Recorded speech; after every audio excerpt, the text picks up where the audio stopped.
నువ్వు నిజముగా రక్షకుడవైతే నిన్ను నువ్వు రక్షించుకొని మమ్మల్ని గూడా రక్షించు. తర్వాత ఇంకొకటి ఏమంటాడంటే అదే అంటాడు. నువ్వు సిలువ దిగి వచ్చి మమ్మల్ని రక్షించు. రెండోది ఇంకొక ఇప్పుడు మన వాక్య ధ్యానాంశంలో ఉన్న ఈ దొంగ ఏం మాట్లాడతాడంటే, అయ్యా నే నువ్వు నన్ను నీ రాజ్యముతో వచ్చేటప్పుడు నన్ను జ్ఞాపకం చేసుకోవా అని అడిగితే, యేసయ్య మాట్లాడిన మాట ఏంటంటే, నేడు నువ్వు నాతో కూడా పరదేశంలో ఉందువు అని నిశ్చయముగా నేను చెప్పుచున్నానన్నాడు. దేవుడు నిశ్చయముగా చెప్పుచున్నాను అన్నప్పుడు ఖచ్చితంగా ఈ దొంగ పరదేశంలో ఉన్నాడు. ఆయన దొంగ కాదిప్పుడు.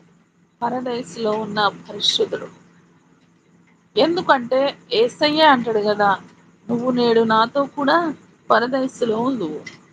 అయితే దేవుడు మనతో ఈరోజు పంచుకుంటున్న మాట ఏంటంటే, దొంగ విషయంలో మనం ధ్యానం చేసుకున్నప్పుడు అంటే దేవుని రెండో వైపున ఉన్న ఆ యొక్క ఈ ఈ ఇప్పుడు మాట్లాడుతున్న ఈ దొంగ విషయంలో మనము అర్థం చేసుకోవడానికి దేవుడు ఈరోజు మనతో మాట్లాడుతున్న మాట ఏంటంటే, ఈయనకు కల్ మొదటి మాట ఏం మాట్లాడాడు యేసయ్య? తండ్రి, వీరేం చేస్తున్నారో వీరెరుగరు గనుక వీరిని క్షమించండి అని యేసు ప్రభువు ప్రార్థన చేస్తున్నారు కల్వరి సిలువలో.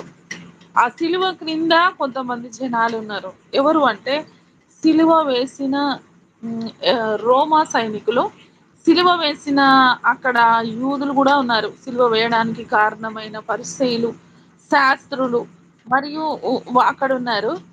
తర్వాత రోమా సైన్యం గూడా ఉందక్కడ.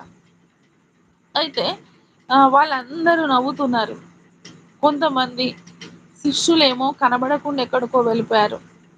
ఇంకా కొంతమందేమో ఆడవాళ్ళు మరియా, వీళ్ళందరూ మగ్దలైన మరియా, ఇంకా కొంతమంది మరియలు ఏం చేస్తున్నారంటే అక్కడికొచ్చి దూరంగా నుంచొని ఏడుస్తున్నారు. అంటే చాలా రకాల విషయాలు జరుగుతున్నాయి అక్కడ. కలువరి ఆ సిలువకి ఆ యొక్క సిలువలో దేవుడు వేలాడుతూ ఉండగా, ఆ సిలువ ముందర జరుగుతున్న సన్నివేశాలవి. కొంతమంది నవ్వుతున్నారు, కొంతమంది ఏడుస్తున్నారు, కొంతమంది భయపడి దాక్కుంటున్నారు. కొంతమంది అయ్యో! ఈయనకెందుకు ఇట్లాంటిదొచ్చింది, ఈయన మంచివాడైతే కొంతమందేమో ఈయన మంచివాడు అనుకుంటున్నారు. కొంతమందేమో ఎందుకు ఈయనకి శిక్షొచ్చింది అనుకుంటున్నారు. అయితే అవన్నీ దొంగకి గూడా అక్కడుండి చూస్తున్నాడు ఈ ప్రక్క నుండి.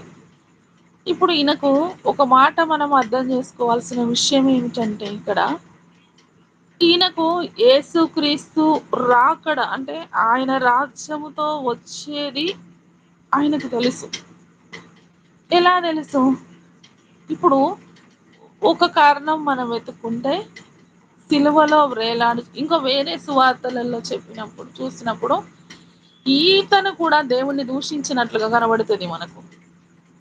అయితే మరి ఇక్కడ ఈ స్థలములో, ఈ సమయంలో, ఈ ఈ ఈ ప్లేస్‌లో ఈ లూకా గారు రాస్తున్న ఈ సందర్భంలో ఈయన ఏం చేస్తాడంటే, "నువ్వు నీ రాజ్యంతో వచ్చినప్పుడు నువ్వు నన్ను జ్ఞాపకం చేసుకోను" అని అడుగుతున్నాడు.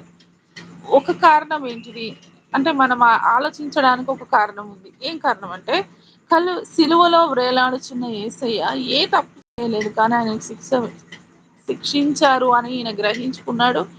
మనకిది న్యాయమే అని ఇంకొక దొంగతో గూడా మాట్లాడుతున్నాడు. మనము శిక్ష ఖచ్చితంగా చేసిన తప్పుకి అనుభవిస్తున్నాం.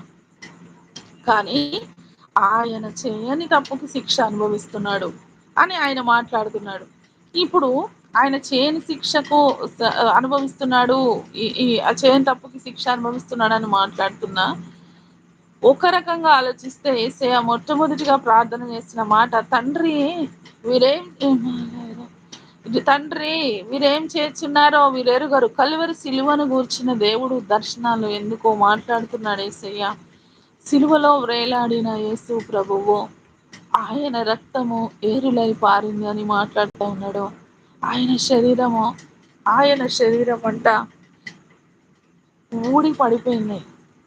ఆ కొరడా దెబ్బలకు ఆయన శరీరము ఊడి పడిపోయింది.